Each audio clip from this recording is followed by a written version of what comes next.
Hello, everyone. As soon as you're there, just send me hellos and tell me where you are watching this program, and we will begin our Saturday morning discussions. Oh, Alex, my goodness, salam. Aren't you up? Bright-eyed, bushy tail, right on the button. I thought I'll have some time to have my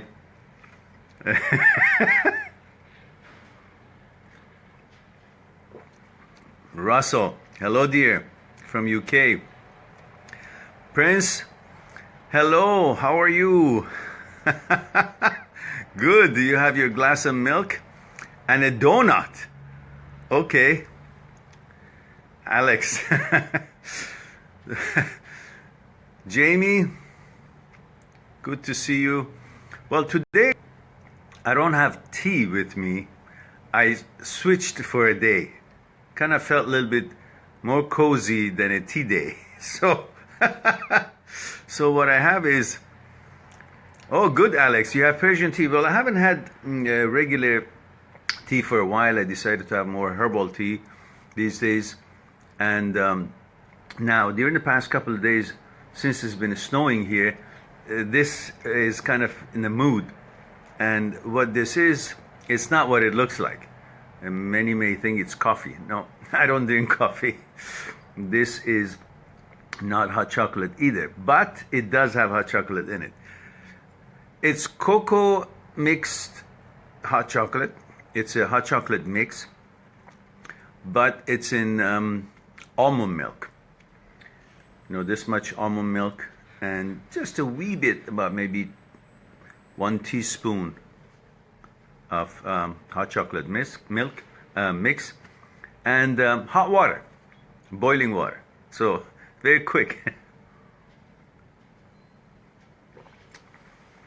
And it's not bad. I don't like to have too much sugar, that's why I only have this much of it. And the cocoa is very good for you. Lots of antioxidants and so on. So, yeah, Prince, I try. When I was much younger, like you guys, I almost ate anything. It didn't matter. But when you get older and you appreciate life, you want to do as best as you can for yourself. So I don't drink alcohol. I did in university a little bit because we didn't know alcohol wasn't good for you. But I don't drink coffee.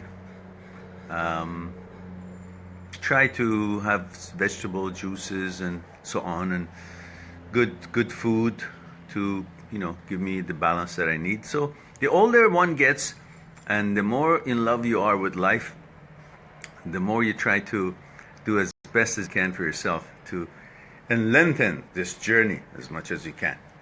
So, hope all is well, has been good for you the past week. And as we say hello to each other and as everybody joins, we can always have a question that could be thrown and in the field, and I will try to answer it as best as I can.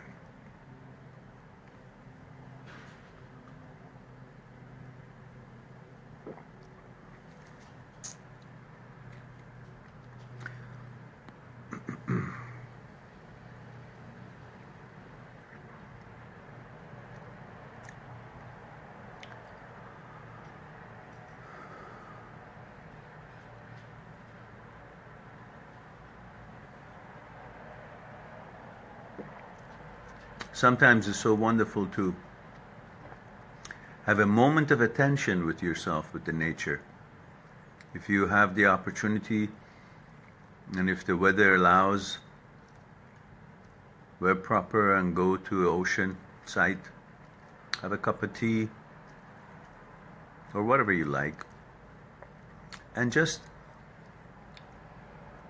pay attention to the movement of the wave. Pay attention to the flow of life in connection with nature. Become one with the flow of the energy of the nature and you as one, not as two different entities. How? By paying full attention to the movement of the wave, to the movement of the wind, to feel the life and the energy that they're extending, interacting, and pay full attention to what's going on in that little field of vision of yours when you're sitting in front of the ocean. Soon you will see, you will find yourself attached to the nature, more powerful, more calm, more confident and assured, as you will see that your energy and the energy of the nature having a conflux, having a coordination, harmony. And that is when you start drawing on the energy of the source where you have come from, when we all have come from. There's an energy that flows through this universe, and we all have that energy pass through us, which facilitates our livelihood. You see, when you sleep at night and you get up in the morning, you're very vigorous and energetic, so you can take on the world. But even if you don't go out of home and don't do anything specific, but sit on the couch and watch TV, which means you're not really burning so much energy. But at the end of the day, you feel exhausted. You feel like you're tired. Why? Because all through the day, you've been using something to facilitate your livelihood, to be able to sit there and watch a movie or TV or whatever it is that you're doing. And that facilitation, that energy that helps you to facilitate your livelihood, your system going, is called ki in Japanese. Chinese call it chi. We call it, let's say, energy for us to understand, not to be too complicated. So you get a bit tired, even though you haven't done much, but you're just sitting around. So that energy has been used up. The energy that you got up in the morning with, and you were so full, like a battery of a toy, and it was, your toy could play for hours, and eventually the energy in the battery depletes. So at night, then you go sleep. When you sleep, your mind enters into a frequency where it can actually absorb and accept the charges that are out there for free from one end of the universe flowing to the other universe. And it's making the whole universe be alive and function and do what they do. The waves move, the wind blows. And that energy is synchronized with your frequency of mind, and you will get charged up, filled up, like you're charging the battery again for that toy. And when you get up in the morning, you're again charged up and energized, vigorous, and so on. And through meditation, you're bringing this charge that you get automatically, every one of us get automatically at night when we sleep.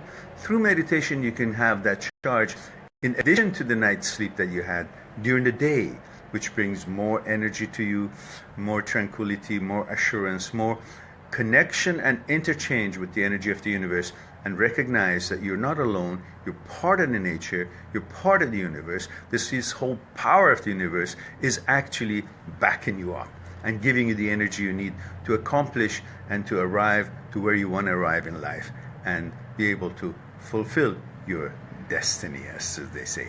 So never feel alone.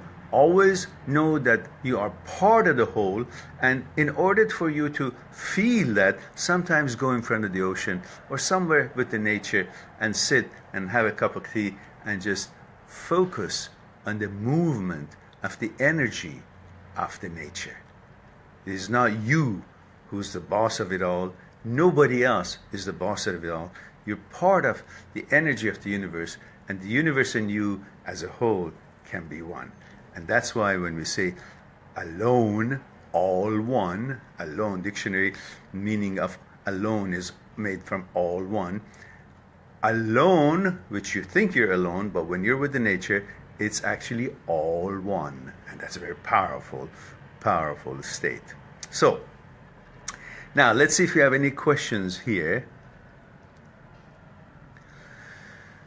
Prince asks, how many kinds of meditation do you teach? Well, there are different kinds of meditation. One is breathing meditation, which if you guys were interested, one day we can do a few minutes of breathing meditation.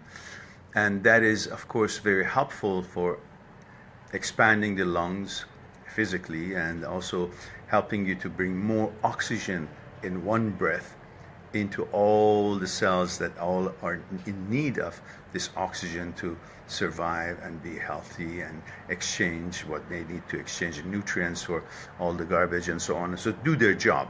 So you will have lots of oxygen, one breathe in, and at the same time, the way you're thinking while you're breathing will also bring that energy that we're just talking about that you receive at nighttime automatically. That key, that energy of the universe will also be fulfilling you while you're doing your breathing exercise. The other one is concentration meditation and expansion meditation. That's a different kind of meditation. You're not focusing on your breathing.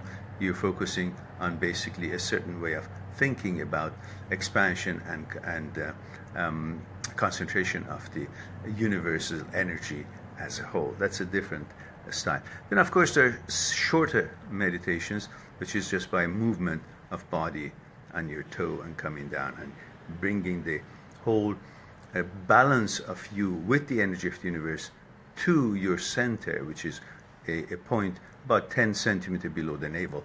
It's the center of gravity of the human being, where the mind and body both should be focused. And there's of course discussion of this in my books, Mind That Seeks Truth.com. If you go, you will see my books. One of them is called Me, My Psyche, and I.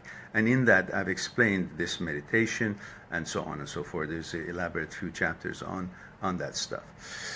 Now, what else? Russell asks, I am recovering and healing from current breakup and impending divorce.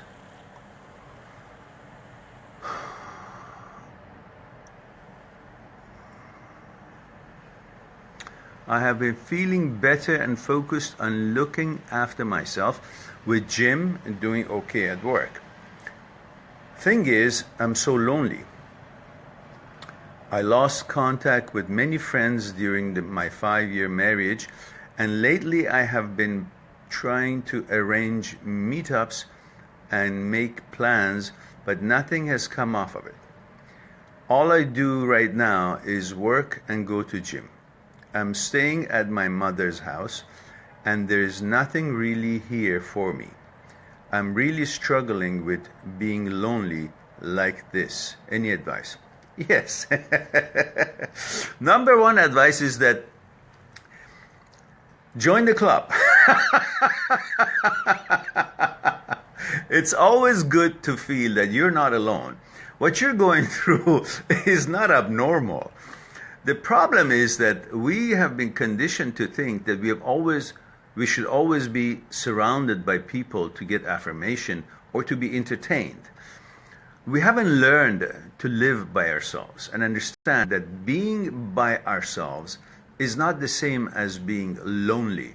Because if you're in an environment and there are lots of trees and flowers and fruits, and you figure there's so much trees that I can't see, that I can't see what's in it, because you're focused on everything but on nothing. You're aware that there's so much things in, but you're looking for something that really, there's so much wonderful things in that forest. You say, there's so much trees that I can't see the forest. Something like that. You need to focus on everything that is around you, and you will realize you're not lonely. You're just noticing. You're just not noticing what's around you. There's so many friends, and if you've lost the friends that you've had, it doesn't mean that they were the only friends around. Sometimes we don't find the right friends. So do you have to be with another human beings before you feel you're fulfilled? Can you not find other things that you want to accomplish in life, other interests that it generates from you and is not dependent on some other friends putting their 2 bits in it? So what you're going through, feeling lonely, it's natural. You've been married for 5 years. You've had lots of friends together, and then you also had a certain kind of a norm, certain kind of an order. You get up, you see her, you go to work, and there's certain things that each one of you traditionally created that for yourself as your duty and things that you were doing together. There was certain kind of a mechanical process. Now, all of that has broken up, but that doesn't mean because that particular mechanical process, that particular order is no longer in place, that doesn't mean that your life doesn't have an order. That doesn't mean that your life doesn't have a mechanical process. You just got to create. Now you have created going to the gym and working hard. And these are all good because you're focused on building something. If your intention in life is that you're happy only, and what you're supposed to build in this life is only to be with someone, then you'll always be lonely, because that one someone cannot replace whatever else is available for you in the world to experience. You need to step out of that, what you think brings you tranquility and psychological security, which is being with someone and being affirmed by that someone. I have a relationship now, I'm more than what I am because somebody likes me. Do away with all that. Focus on what you want to build in life, not who you want to be around with. Focus on what it is that you want to accomplish in this life. Is it something you want to help people with? Is it something you want to build with your job? Is it something you want to save your money to buy and build on it? Create some kind of a love between you and life, independent of other human beings. Now, when that happens, you're not needy anymore for another person to come in and make your life happy, because you have found contentment with life, happiness with life, through your plans and your ability to negotiate every day of life with a positive attitude, because you have a plan, a destination, a way of interaction with nature, with life, which is, I want to use every little bit that I can see to be happy. My reasonings for my happiness is not when I have this car or that house or this girlfriend. My reason for my happiness is the fact that I can breathe. I can encounter different things. I can experience different things. I know little things that brings me happiness. I can drink this and fully enjoy the blessing that it is that I can do this. I'm safe. Focus on little things that is the real meaning of happiness, rather than I have to have something big to be happy. In that way, you're always like a little dog with a little stick with a rabbit in front of it, but the dog never reaches it. It's just trying to run to get it because thinks the rabbit is the happiness. The happiness is the running, not getting to the rabbit. That's a bonus. So focus on the running in your life, the breathing, the tea, the get up, going to work, going on a bus. Feel everything in your life. And that would be your connection with life, brings you happiness and assurance, because makes you understand you're connected with life. And then you're not waiting for some girl or if you whatever, a relationship to come into your life to make you happy. You will not have excuses. You will not need excuses to be happy. You know that living is happiness. Then you're not in need of something to bring happiness to you. You've already attained it. Then you feel very good about yourself and not in need of somebody just to come and affirm you by being present in your life, and then you have all other kind of possible challenges. Once you feel that way, the others feel that confidence that you have in yourself, the happiness that you've created independent of other people, independent of a relationship. That is when you attract other girls. That is when you attract friends, because they see you as a place where they can get psychological security, because you seem to be a center of strength. You have no need, yet you are in proper conflux with the energy of the universe. You sit in front of the ocean, you pay attention to the waves. You pay attention to the movement of the trees. You pay attention to the energy that each one of these trees are extending. You pay attention to the energy of life and what makes you be alive, and you understand the essence of life is what brings happiness, not the things in life, the car, the money, the girlfriend, this and that. Then you have already found the secret of happiness.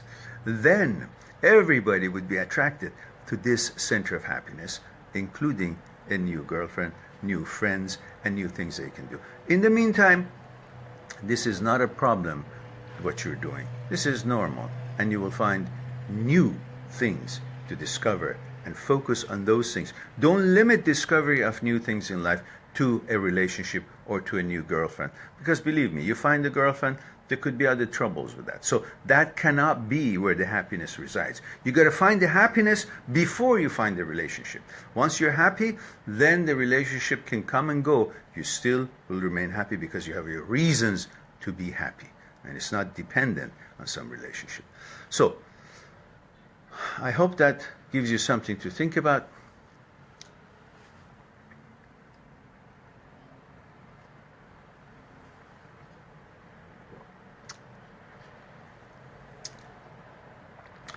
Daniel, hello dear. What makes a man a real man and a woman a real woman?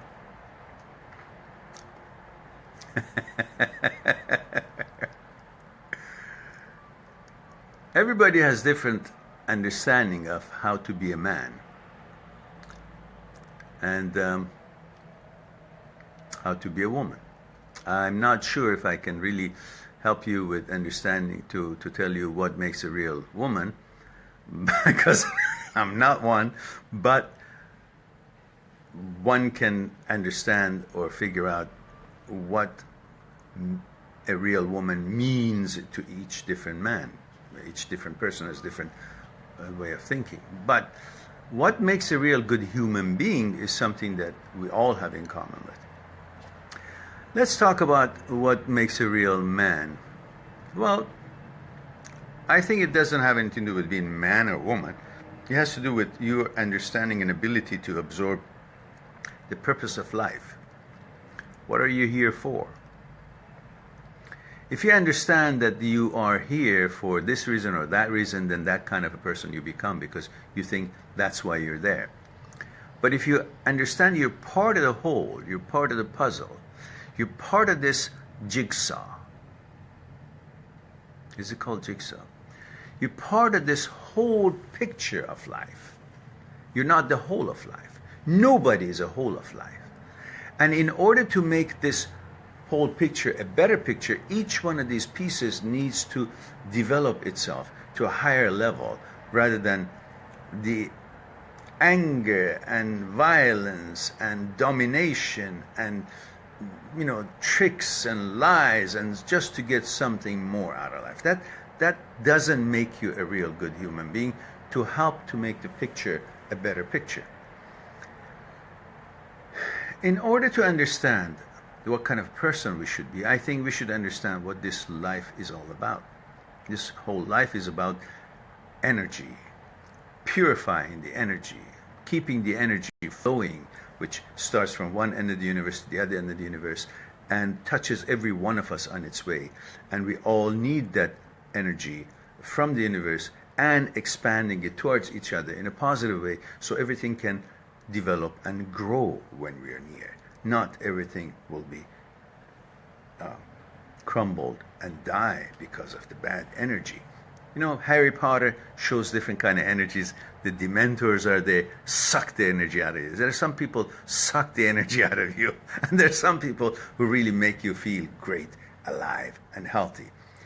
The number one purpose of life should be to extend this energy that comes for free from the end of the universe to the other end of the universe and touches you in between, to explode it, expand it further, extend it in a positive, good, loving way to the other things as it passes through you.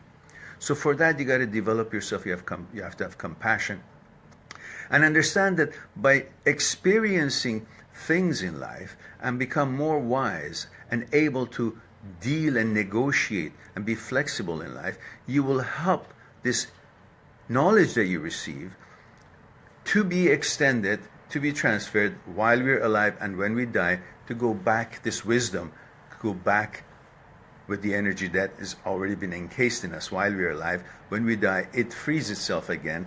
It goes back to the universe. So with that energy, the wisdom should go back to the universe. So our purpose in life should be to bring more understanding, more learning about how to pay attention to things, more observing how life goes on and how universe and nature is interacting with other things in it.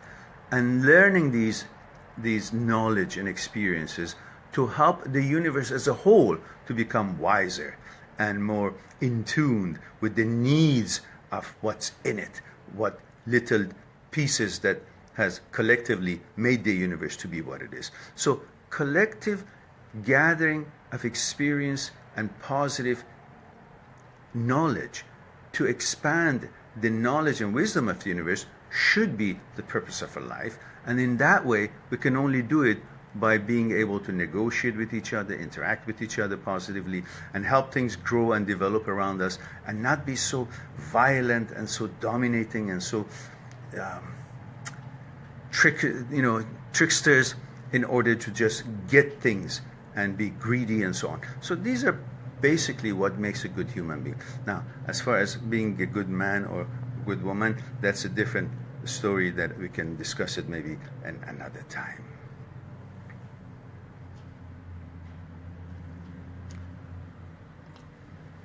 You're welcome, Russell. I'm glad that you enjoyed it.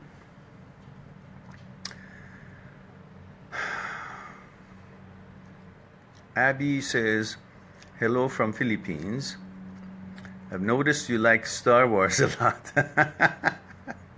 Is it because it also has something to do with the universe and meditation? Probably, because I started training in martial arts of Aikido when I was in university. And so happened at that very early stage of my learning Aikido with mind and body coordination, which has a lot to do with understanding of relationship between mind and the body, and understanding the relationship between our energy and energy of the universe, and the conflux of it, and the ability to connect and interact with increasing this conflux and interact with the energy of the universe, and learning what that energy is all about, to be able to actually see it, what's not visible. And on that, again, I have a chapter in my book, Me, My Psyche, and I, and it's elaborately explained about power of mind and so on and so forth. But at the same time that I was just enrolling into that course in university, first Star Wars, a movie, came on. And I remember I went to the theater, everything looked so amazing. And it was a visual expression, a visual experience of the energy, the key that we were being taught. But we had imagined how it was as the masters were teaching us, the teachers were teaching us. Seeing Star Wars, and quickly noticed that this is what we actually practice, but in motion picture. So it was quite interesting to me. I loved it. And there's so many common grounds between Star Wars and the Force and the key being one and the same, very similar. So perhaps that's why. I also like Dragon Ball Z. See, Dragon Ball Z, Kakarot, Goku is right behind me there on that show there, because they also in Dragon Ball Z they show ki, that is also Japanese, and they actually talk about ki in a way, and that is one of my interests. Now, Constant says, does someone who teaches consume or receive energy? In other words, how does the teacher find his source of energy, and how does he share it? Now, help me out, Constant. Teaching anything, or teaching what? Is there anything specific that you're talking about? Or teacher could be anybody who's having speech or running a class or whatever. Just give me a little bit of a more elaboration on what you want. As far as then I can discuss that with you. I kind of understand what you want to say, but not quite. So perhaps you can help me out, Constant.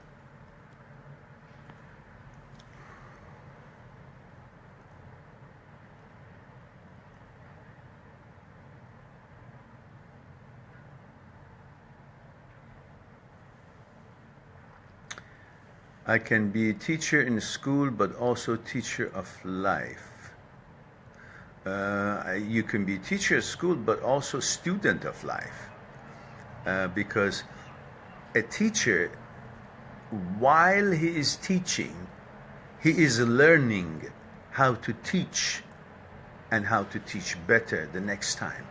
Every time you're doing something, you're actually taking a step to learn it while you're teaching it. You're teaching what you know, but while you're teaching what you know, you are in that zone, and things that you will learn while you're teaching should also be considered. So, it can be teacher in school, but also teacher of life. So if that is your help to me, which is still a little ambiguous, then we go back to your other question. Does someone who teaches consumes or receive energy? In other words, how does the teacher find the source of energy, and how does he share it? You know, the energy is coming to you whether you're teaching or learning, but in teaching you must focus to extend the energy with what you're teaching in a way that it will actually leave experience in the mind of the student. In other words, every word has an energy attached to it because we have translated that word to some meaning of some sort, and that meaning has a certain power. That is why when you talk with someone or someone talks to you and says something nasty to you, even though the person is not qualified to make that comment, but it hurts you or it affects you, and the reason it does is because you're focusing on the word, and the word itself has a certain meaning and power universally. But if you focus on the source of the word, then the word will be less complimentary if it was complimentary, or not hurtful if it was hurtful, because you're focusing on the source of it, where it's coming from. Let's say somebody passes by and Mozart is playing a piano and says, "You play very, very shitty." Something like that. Now,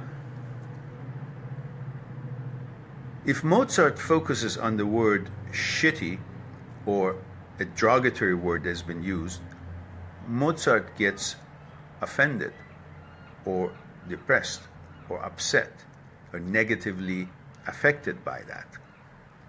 Because the word itself has a certain energy that is carrying, because the way our consciousness has received the affects and meaning representation of that word. But if Mozart focuses on the fact that the guy who just made this negative comment is some Joe that is walking in the street and has no knowledge of playing piano, who is he? He has no knowledge. He's not a pianist. He's not a piano player. He's just some guy who just wanted to say something. If you focus on the source of where the comment came from, then Mozart would be able to simply diss it and not be bothered by it, because the source is not a qualified source to make a comment about playing piano. Same thing if you're riding horses or anything else. Somebody looks at a, Olympic rider and says, "Oh, he's not seating correctly." And if he's not really looking at the source and hears that, he may be offended or concerned, or at least, think about it. What kind of a negative comment is that to me? And I know I'm trained for this for years. But if you look at the source and the guy is someone who's actually, you're aware who he is, and it's got nothing to do with understanding what riding is, what horses are, and so on, and he could be maybe good at something else, but not at this thing, then the source will tell you. So when a teacher is teaching, must use words that the words represents a certain kind of energy that brings more focus and attention to the student, which in fact is giving energy to the student, and because of extending positive energy is receiving positive energy. Because as you know, when you want to receive more energy, you need to extend the energy. When you're extending energy, you're helping the flow of ki that has come to you, energy has come to you, and you're expanding it.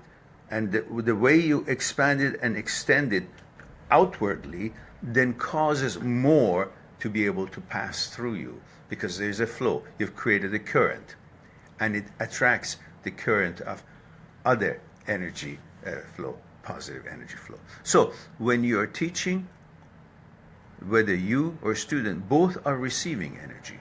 However, if you're teaching negativity with bad manners, using negative energy to teach what you're teaching, doesn't matter how senseful what you're teaching is, that will suck the energy out of the student and also turns you into a negative energy. So it really depends on what you extend is what the other person feels and what you will be replenished with. Let's put it this way. I hope that is something for you to think about the quality of ki. Constant, tell me if that was something that could put you on the right track, or was I on the right track to address that question.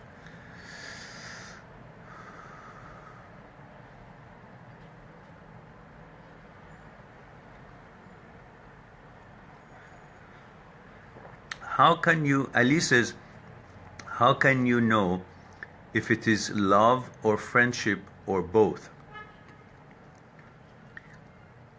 Sometimes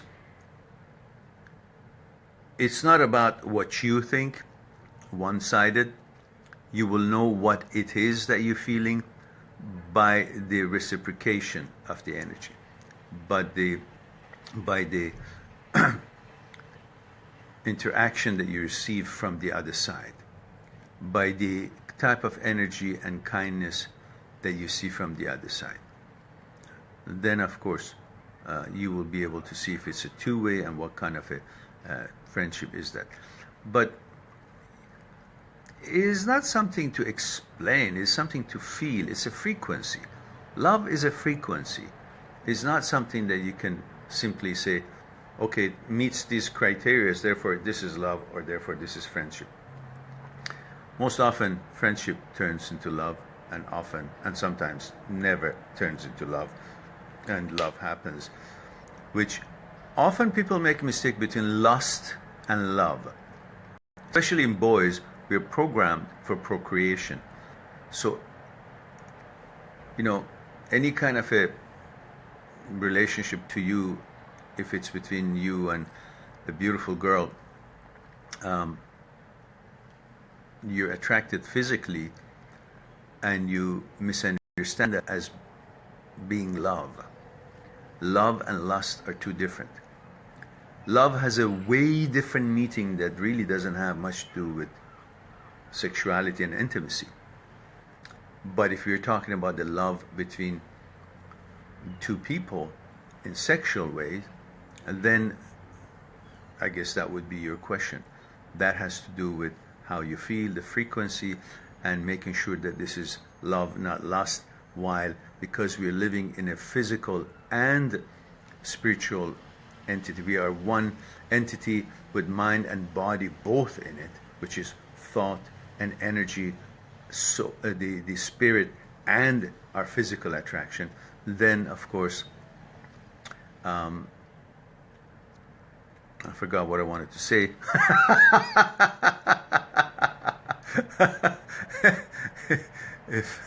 if you focus on if you understand that Our entity is made out of mind and body. So if your body feels certain attraction towards sexuality of someone, then that is not necessarily love. That's desire for intimacy. And desire for intimacy is different than the feeling of love. I think love is created after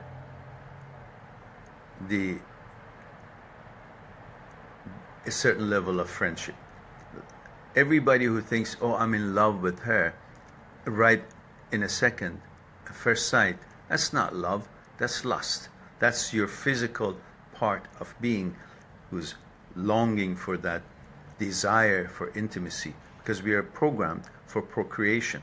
So especially boys can easily think this is love, but that is actually what they're programmed to pursue, which is for procreation, and they consider that love because they really, really like and want that person, that they desire intimacy and getting to know that girl. That is what they're programmed. But they think that level of attraction, that level of desire is also love. But desire and love is two different things that we can discuss that some other time. Constance says, thank you, I understand better the idea of sharing energy and growing as a teacher, though learning where a mutual energy flow is created between teacher and learner. Yes.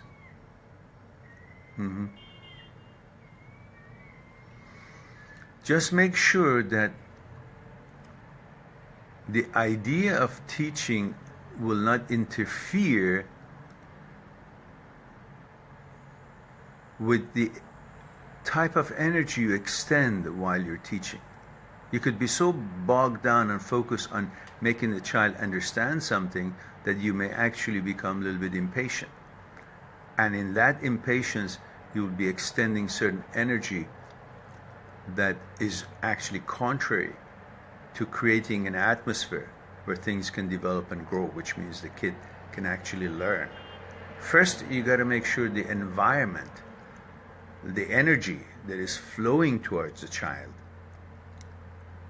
is creating a certain environment that the child can grow new thoughts, can be focused on what you're saying, rather than being afraid of understanding what you're saying, and if not, then he or she will be dubbed as stupid or as not a good student because he didn't understand.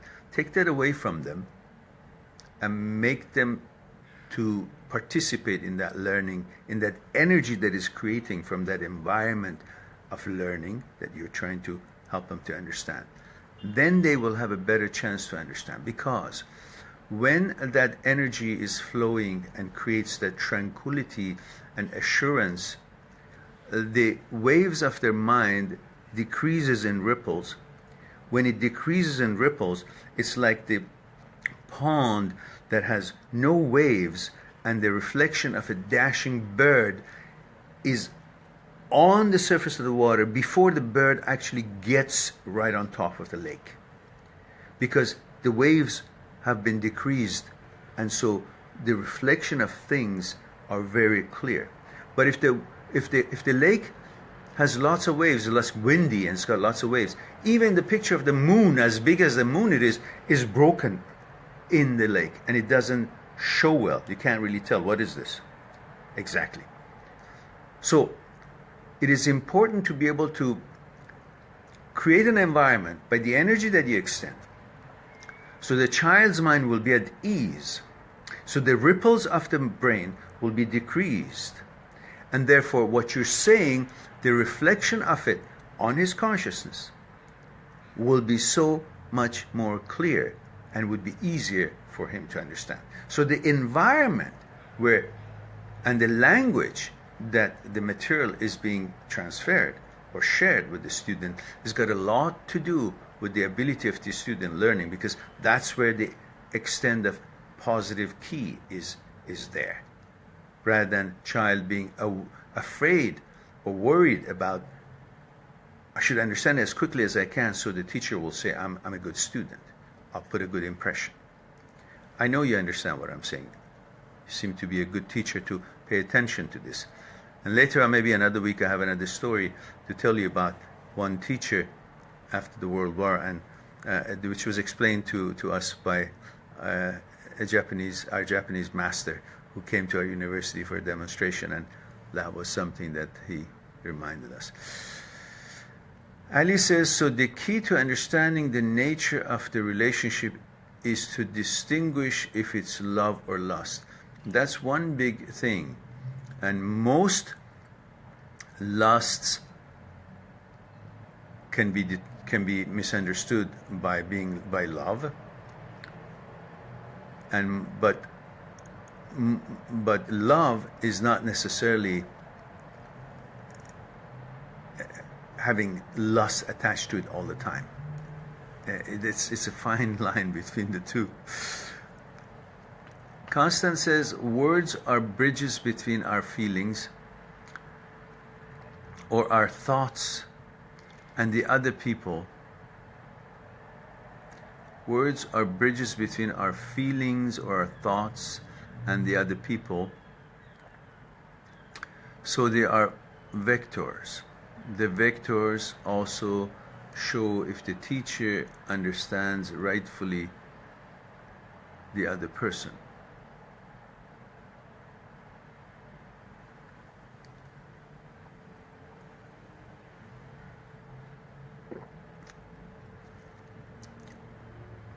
Words are carriers,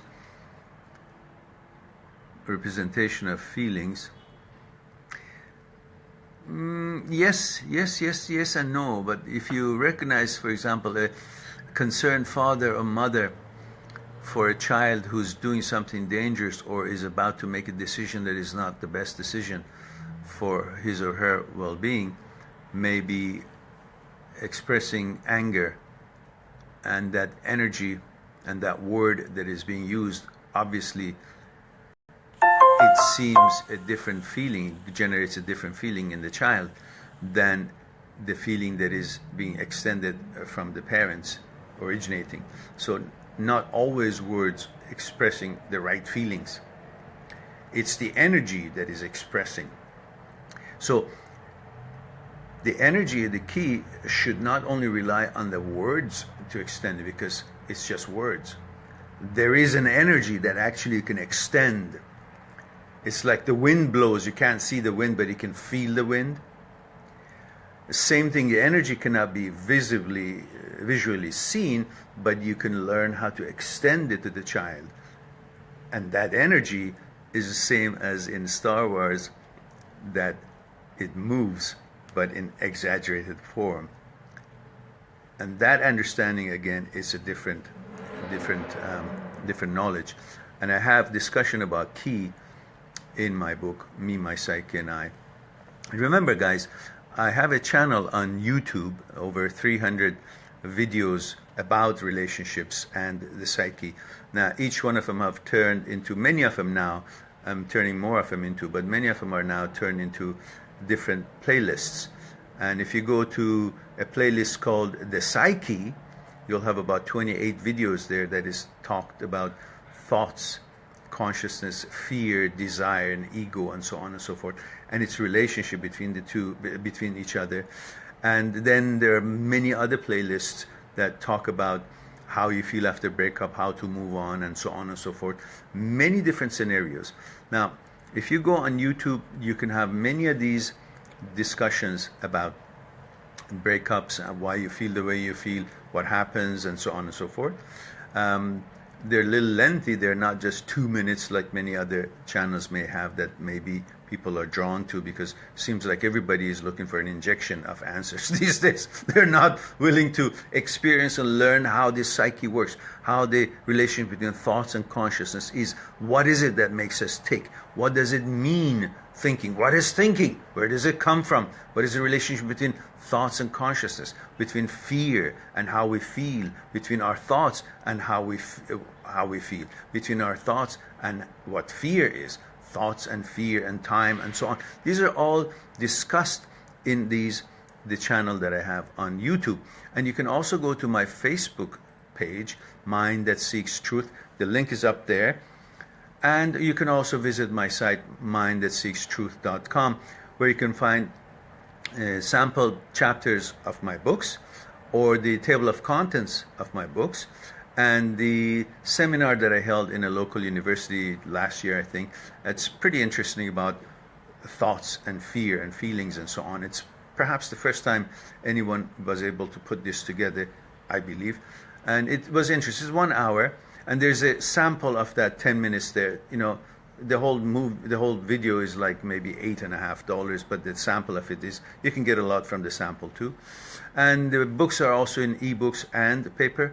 Also, if you need to talk to me one-on-one, which I do that around the world during the week, you can go on the consultation part, and then you can book a time, and of course we'll have a Skype conversation together on the matter that is on your mind. Let's see.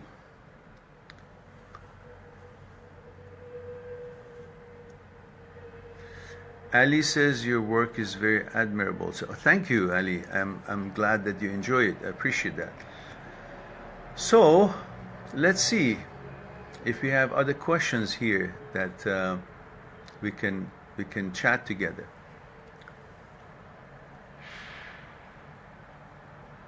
Okay. Russell, Prince, Jamie.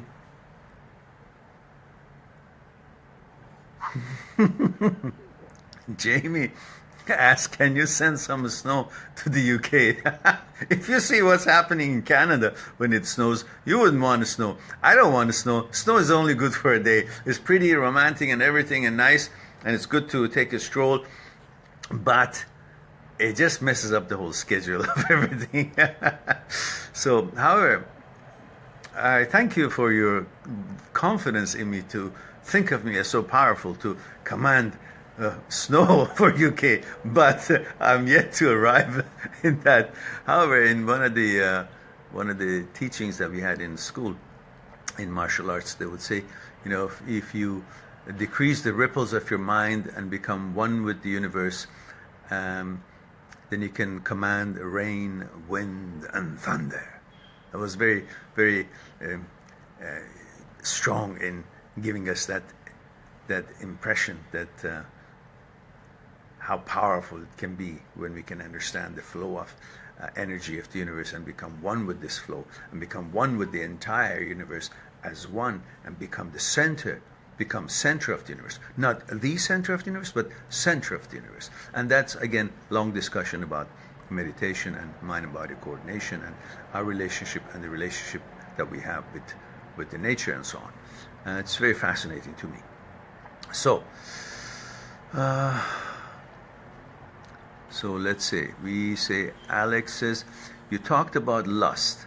How do you define love definition, or is it an overrated phrase? No, love really has nothing to do with sex. This, contrary to what people think, that sex represents love. It doesn't. So how many people are being, raped around the world? Is that love? No, it's sex. And it's not a sex that's consensual sex. It's violence. So really, and then we put that horrible thing aside. We focus on people who actually are friends, and they get to know each other and they make love. But really they're having sex. They're not in love. Many people maybe have a one-night stand. That's not love. So sex and love is totally different. Love is a whole different frequency. It so happens that I've associated the word love with sex every time, because sex creates that amazing state of abandonment and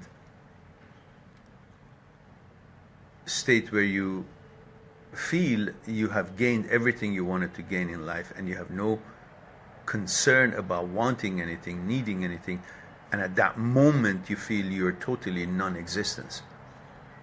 everything there is feeling. There is no physical being of you. And that level of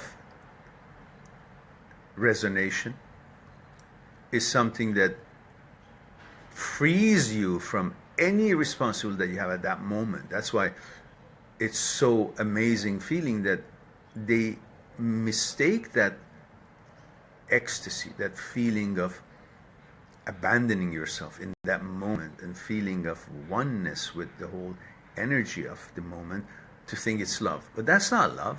That's again experience of that moment. That experience is what it is, but it's not love. Unless there was a love before you are having sex.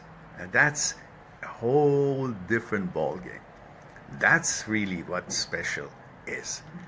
Otherwise, pretty much the feeling that you get from sex without love is the same as masturbating.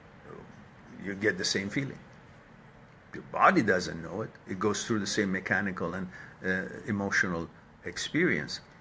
But there's no love in there. So love is totally different level. But when it's combined with sex, then of course is a total different experience than people who just have sex and they think they're in love. Love happens way after you get to know each other. And it's much more complicated. It's a resonance, it's a frequency, it's not a physical experience. So you can have love for life, you can have love for your child, you can have love for the goodness and the purity of the energy that is being extended in the universe. You can have love for all good things that could happen for people, for around the world, for entire nature, for entire life. These are way above the regular love that is being thrown around just because somebody is intimately interested in someone and the sex seems to mean love. That's not love. In most relationships are based on sexual attraction and they want to make love come out of it. And they fail because love comes from the level of consciousness and the compassion and all the other levels of emotions than just that one sexual intimacy feelings and emotions. Many fail because they think they're in love, but they really don't focus what love is. And they represent love with sex. And that's why it never works. Constance says, how does patience, fear, empathy, curiosity interact when we know a new person? A big question. I need to have examples because patience and fear, then empathy, these are all, I can talk about them for an hour or more, but in what context? How does patience, fear, empathy, curiosity interact when we know? So, well, of course, when you get to know someone new, you are entering into a new field that is a field of unknown. Your own consciousness is a field of the known. You know exactly how your conditioning has been. It's stuff that is in the memory. You know them, you're aware of them, you feel confident. That's why you're always in your memory, because if it's a place where you can find that illusory psychological security. But when you're meeting someone new, you're meeting in a field of the unknown.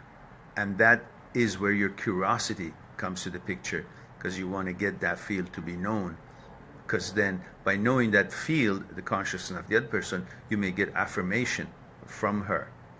And that affirmation is another part of your desire, your need in your life that you've been conditioned to receive affirmation is good. So you want to know about her consciousness so you can somehow be liked by her. One of the reasons. And your curiosity also takes you more in. And that curiosity to take you more into the field of her consciousness will end up making you to be conditioned to want to know more, which makes you feel more attached, more desiring to get to know more. And then, before you know it, you're used to her. And then you think you love her. but really you're interacting for so long because of that curiosity and because of that excitement of knowing something new, because of that wanting to be affirmed by her, that you end up actually going too deep and you feel you're in love, but you really gotten used to the interaction. The fear, of course, would be if I don't know if that particular experience, but fear plays a part when you get to know someone, because you're accustomed to feel, okay, I'm meeting a woman, and you're programmed for procreation, so you think naturally you got to conquer, you got to have her, you got to be with her. She needs to like you, so you will feel more. You will feel more about yourself, and you're conditioned to feel more. And the fear of not being able to get that is like a challenge.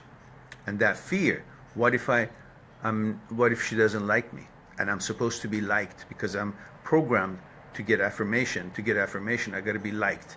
So you have a fear of not being liked, so you kind of stop being yourself. You start trying to act, and that again interferes with your regular way of interacting with her.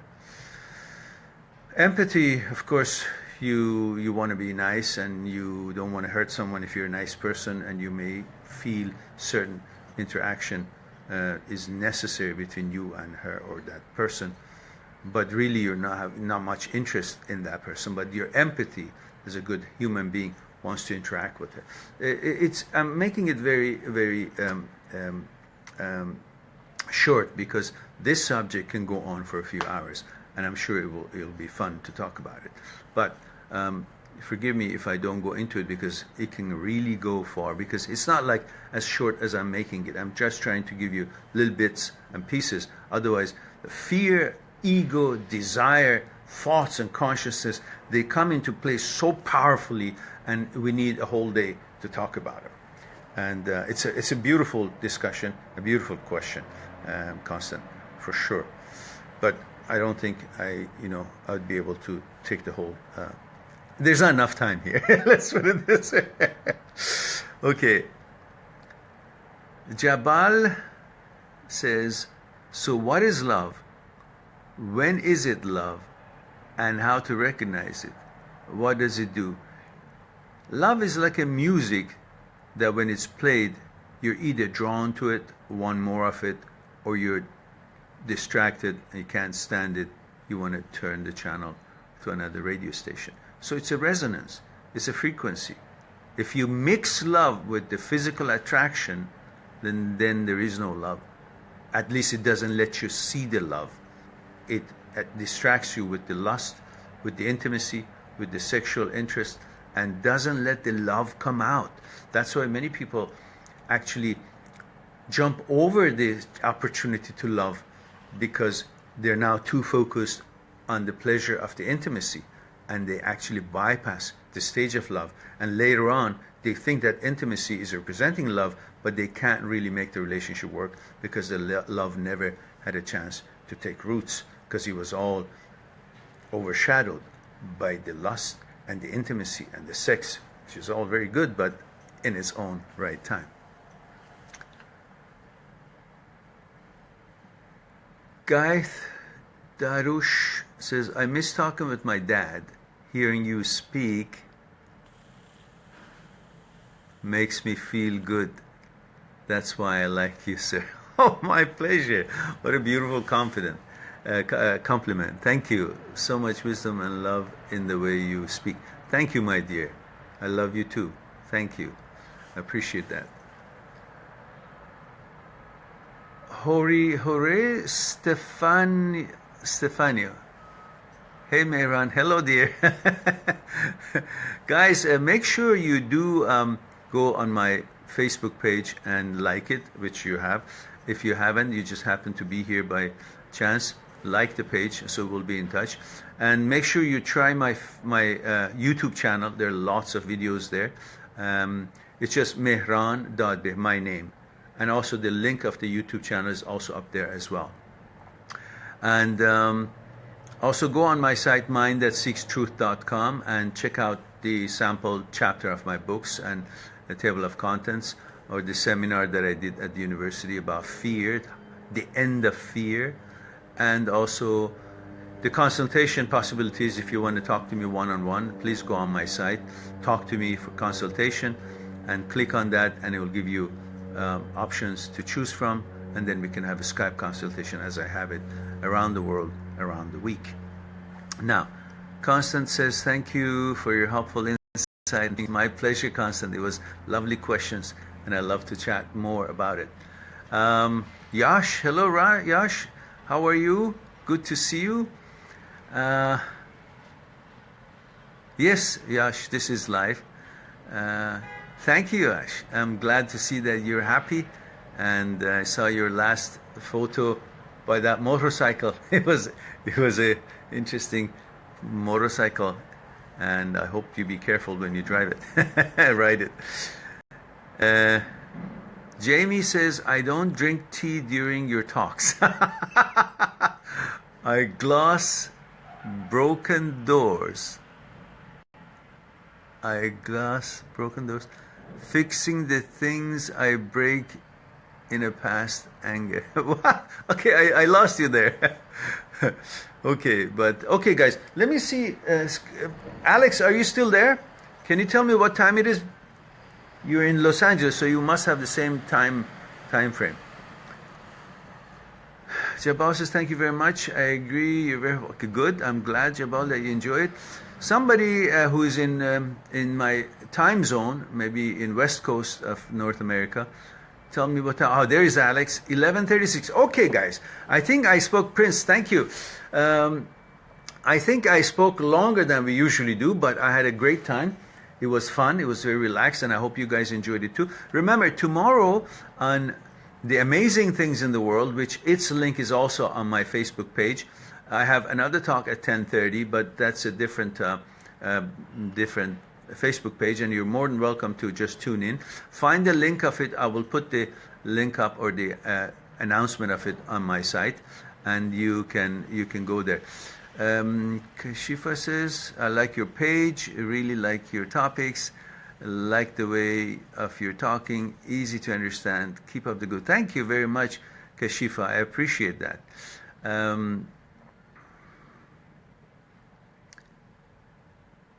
Gaith says we all lost her there. Okay, Janet. Oh, hello, Janet. You're welcome. Okay, guys, I think it's time for me to go. I love you all, and glad that you guys made it here. Thank you for giving me the opportunity to share some of my thoughts with you and be able to be of some help about the things that may concern you. And I look forward to our next talk on next Saturday. And be sure to check my YouTube channel, do check my Facebook page, and do check my site, mindthatseekstruth.com, and do share the videos on my Facebook, on my YouTube that you like, so at least people will know around the world there's support available after breakup, and also they will know about my work, and I get some more exposure in that way.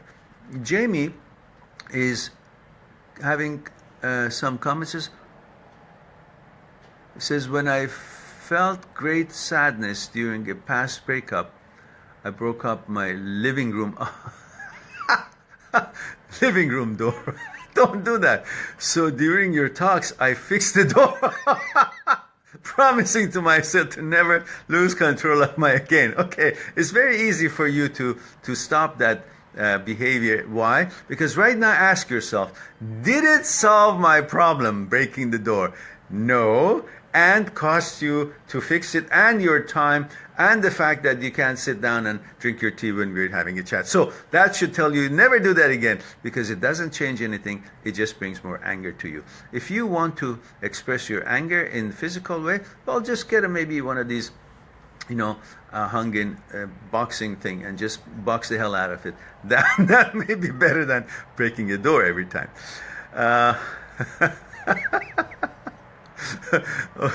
Okay, guys, again, thanks again, and hope to talk to you soon. Don't forget about share the videos that you like, so it will be giving you the exposure that we need to this. Jamie, yeah, good for you. Okay, talk to you guys later. Have a nice week and enjoy your day, and maybe see you tomorrow on the other Facebook page, or not next week. Love you all. Take care of yourselves and the others. Be good to yourself and to the others. Bye for now.